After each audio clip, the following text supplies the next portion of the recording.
Go down the rabbit hole with Momix.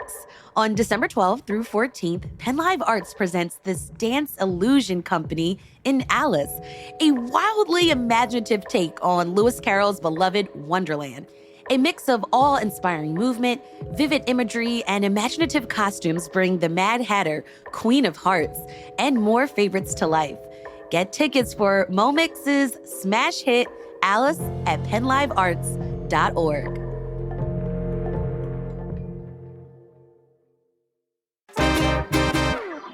Dining out in Philly involves more than just how good the food tastes, am I right?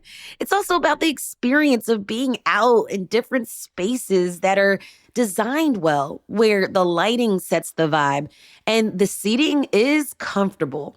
Alisha Miranda, CityCast Philly's food contributor, is here with me to talk about the most beautiful restaurants and bars in the city and why we all love them. It's Tuesday, December 2nd. I'm Trenae Nuri, and here's what Philly's talking about.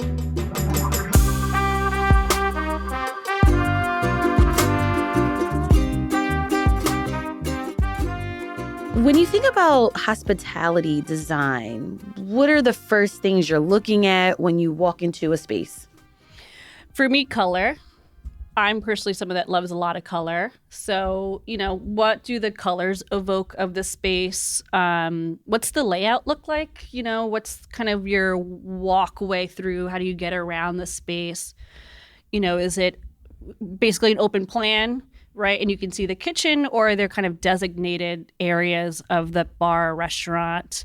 Does the flow make sense as a guest? Is there a host stand that I'm walking by and then I go into a proper dining room, or is it just kind of like come as you are? So those are the things that kind of stick out immediately for me. Yeah, I mean, with the host stand, it's important because you're like, oh, do I sit myself? Yes, yeah, totally. Or do I wait? Yeah. All right, let's break down some of the different categories you have. You have first adaptive reuse and new construction. Yeah, so Philadelphia over the last few years, I would say certainly since the pandemic, we're a city with a lot of, big historic buildings, especially industrial buildings that, are probably more concentrated in your Fishtown and Kensington areas. And what I'm really enjoying seeing is that there's what we call adaptive reuse, where there's an existing building that may have been, not in use for many years or was abandoned, and some restaurant group or some owner bought it and has revived it into either a bar, a restaurant, hotel, or maybe all three. And then the opposite of that is new construction. You are seeing a lot also in Fishtown and Kensington, where people are building from the ground up a purely new space from scratch. An example of that is Ama, the Mexican spot, which is a new construction space. Or like where Percy is, that's new construction, where Percy is the restaurant on the bottom floor and then it's apartments up top. So I think both of those examples are really cool ways to bring in hospitality spaces in neighborhoods and kind of keep the integrity of the neighborhood. For sure. Let's talk about multi-purpose spaces. Yeah, so multi-purpose spaces are, like I was saying before, maybe it's a building like Floors, F-L-E-U-R-S, that I just reported on their opening in Kensington area, where that building is first a restaurant. It's a bi-level restaurant and bar, and then they're going to be opening up a boutique hotel. Then it's going to be like a fifth floor rooftop. So there's multiple different spaces in the same building. So that's an example that we're seeing also. Another example, and I don't mean to harp on the Fishtown area, but that's just where this is happening. The hotel Anna and Bell, which inside has Coletta and Bastia. So Bastia is the restaurant up front, and then in the back lounge area is Coletta, the bar. So there's different kinds of spaces in the same building. Okay, with that in mind, what about like dual dining concepts? Like two different restaurant bars actually in the same building? Yeah, so there's actually a lot of them in Philly. So a few kind of examples that people are probably familiar with is Royal Izakaya, and then Royal Sushi Omakase. So in Queen Village, Chef Jesse's spot, right? You walk in, it's like a loud, buzzy, casual Japanese bar. And then in the back is like this really private, quiet, tasteful sit-down omakase space. But they're completely different styles of restaurants, right?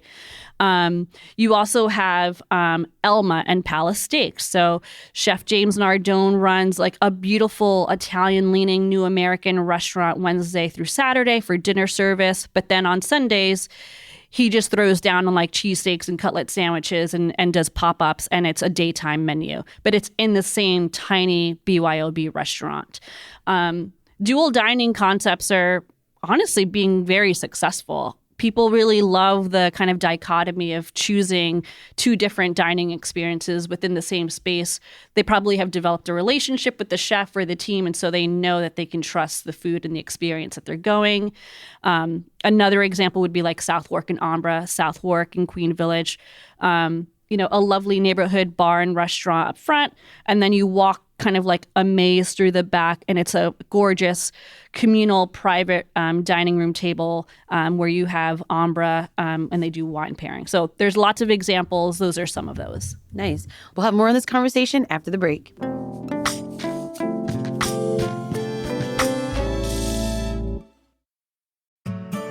Looking for that perfect winter outing that feels straight out of a holiday movie? Then bundle up and head over to Independence Blue Cross River Rink Winterfest, Philly's favorite winter tradition on the Delaware River waterfront. Imagine skating under twinkling lights with the Ben Franklin Bridge as your backdrop, sipping hot chocolate by the fire and cozying up in your own private cabin with family and friends. Whether it's date night, family day, or a group outing, Winterfest has everything you need to make magical memories this season. Tickets and rentals go fast, so don't wait. Reserve your skating tickets, fire pits, and cozy cabins now at riverrink.com. Don't miss Independence Blue Cross River Rink Winterfest. Open now through March 1st. Your favorite holiday tradition is waiting.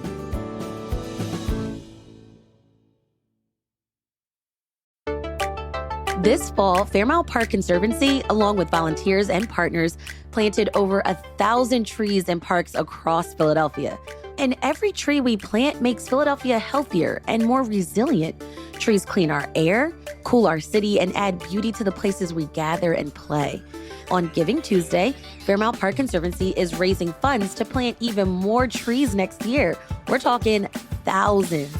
Trees are an investment that grows in value year after year. You can visit myphillypark.org to make your gift today. In Fairmount Park Conservancy's mission to bring Philadelphia parks to life, trees are always there, from free hikes in Fairmount Park to award-winning playgrounds and family field days. Your contribution plants more than just trees. It plants possibility. Visit myphillypark.org to make your gift today.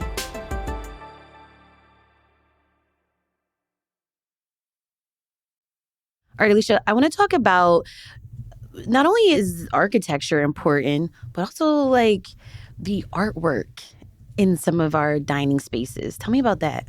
Yeah, I think what I'm seeing, especially as I report on either openings or talking to people who are managing these spaces, a lot of people take great care in partnering with either local artisans or local artists to bring that Philly essence into the hospitality space, whether it's something like the W, where the W does partner with musicians to do a whole programming on their wet deck, or they have musicians that are local that come down to the lounge, and there's local artwork that is decorating that hotel.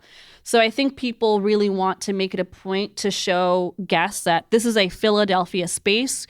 We really pride ourselves in supporting the local art scene, and this is how we're doing it. We have artwork on the wall, we have murals, we have paintings, we have photographs, or we might partner with someone who's making our ceramic ware, our plateware. So there's those Philly touches that are definitely being showcased. Is that important for you in your dining experience?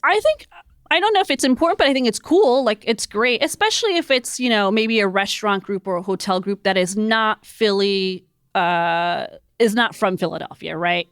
The W is a massive chain, right? So when they opened and, they said that they were going to support local, I want to see the receipts, right?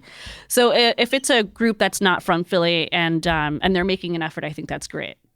How do restaurants approach seating? And when I'm asking this question, I'm thinking about just my experience when I dine. If I am dining with a man, I allow him to sit in the seat that's facing the door.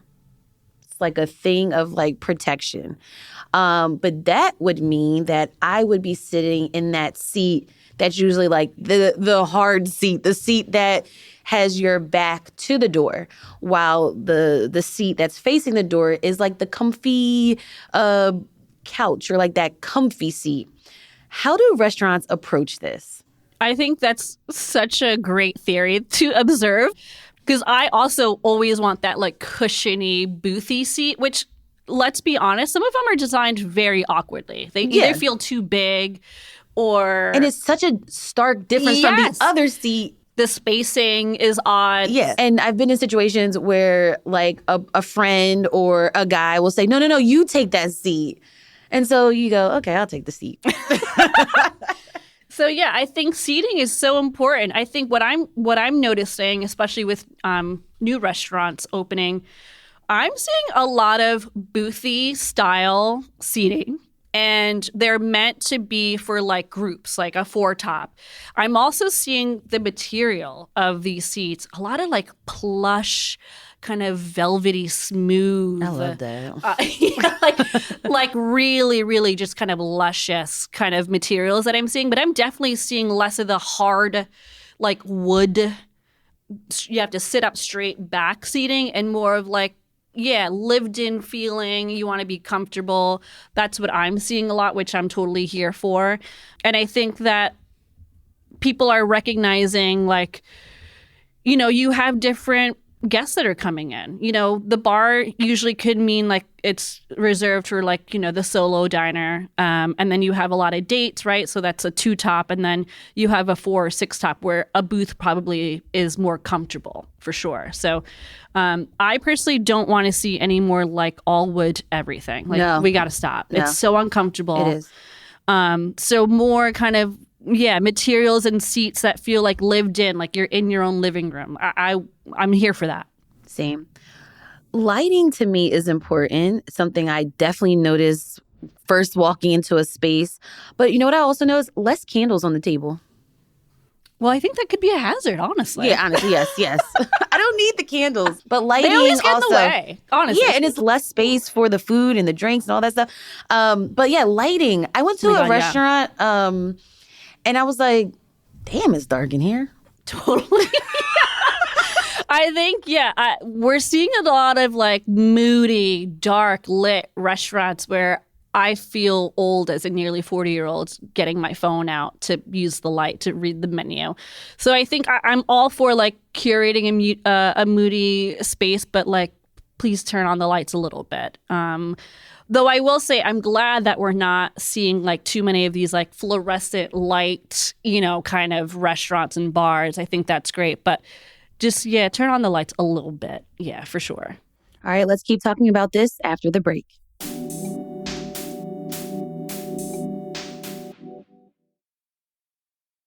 All right, you did mention this before, the solo diner. How are bars being designed in the city? I think you're seeing a lot more longer bars with a lot more seating to give not only extra space for accommodating more diners and more guests, right? But you're probably catering to people who just want to stop in after work, grab a quick drink or a quick bite, or grab a happy hour and like keep it moving. So I'm definitely seeing like way long bars. Like bars have like 30 something seats. And that's just the nature of the space. If the space is big enough to have that, why not do that? So I'm definitely seeing a lot of like longer bars with more bar seating to accommodate more guests, which I think is great as someone who is usually at the bar solo. That long bar Yeah. that you were describing, we recently as a team, we went to Vernick Fish and I saw that same experience. And I was thinking, not only was it colorful with like all the different glass bottles, Yeah. but you have that space to just kind of move your elbows. Yeah. Yeah. You know what's funny? One of my favorite places, and I will be going there today right at 5:00, is Friday, Saturday, Sunday. But my joke with them every time I go is like, listeners, I am a 5'2" Hispanic girl. When I go and sit at those bar seats, I feel like a 13-year-old. They're so high. And then I have to they're so tightly packed, those bar seats. And I always have to interrupt the person that might be sitting next to where I want to sit and finagle my way in. And then I feel like I'm in a high chair asking for a cocktail that's $20. That's funny. So love you Friday, Saturday, Sunday. Love, the animal print chairs. But I feel like a child in those seats. So a high top chairs at bars, I totally will vet that out to be do I actually feel comfortable sitting in these? Or also high tops with no backs. My God, I feel like I'm going to fall over. Yeah, I need a back. I need a back, yeah. Yeah. So as a very small person, just think about us as well. Space is everything. Mm-hmm. I went to Enswell recently with my daughter. I wanted to treat her to a nice breakfast. And I was like, we're kind of close to the next two parties on either side of us. I love the space, love the seats, but it was tight. It does, yeah. That's a beautiful restaurant, but it does feel tight over there. I don't know if they still do this, but I think they banned laptop working, which when it wasn't banned. I think there's no Wi-Fi. Yeah, got it. Yeah, because I have been there when they did have Wi-Fi, and it was even worse. People would just totally set up shop for the day. So I don't blame them for stopping that because it does feel cramped already in that space. So I don't ever want to feel like my butt is getting in the way of someone when I get up to move out of my table. Totally. So thinking of the spacing in between the tables is super crucial. So little things like that, I think, they make a huge difference. What other things do you look at when it comes to a design of a restaurant or a bar? I'm obsessed with tiles.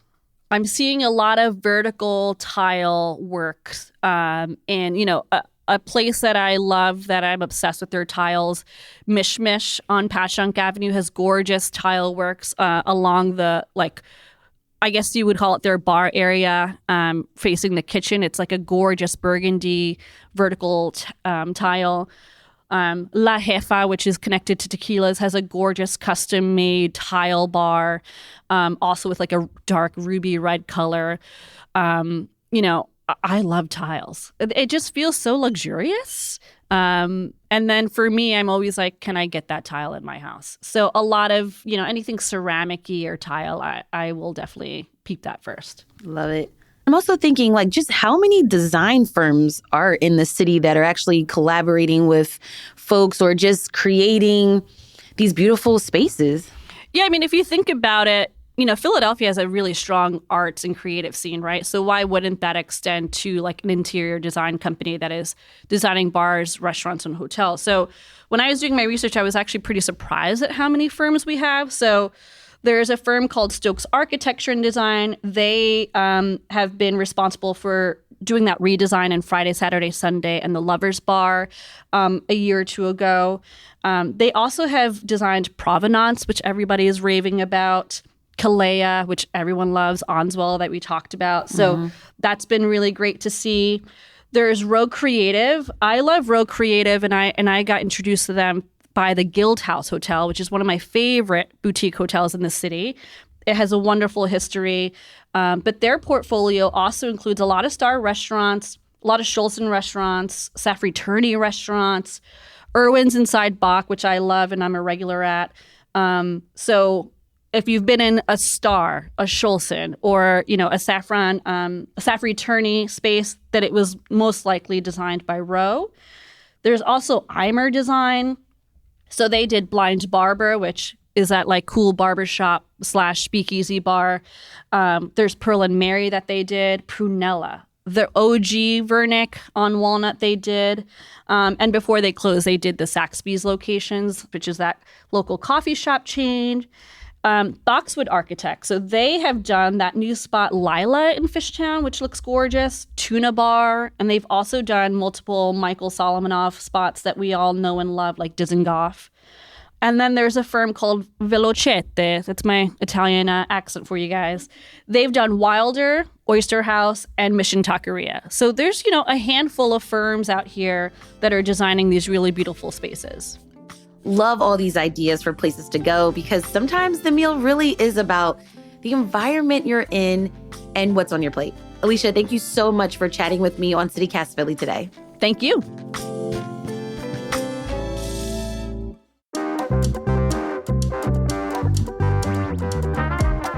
Alisha's always got some great recs. That's all for us today here on CityCast Philly.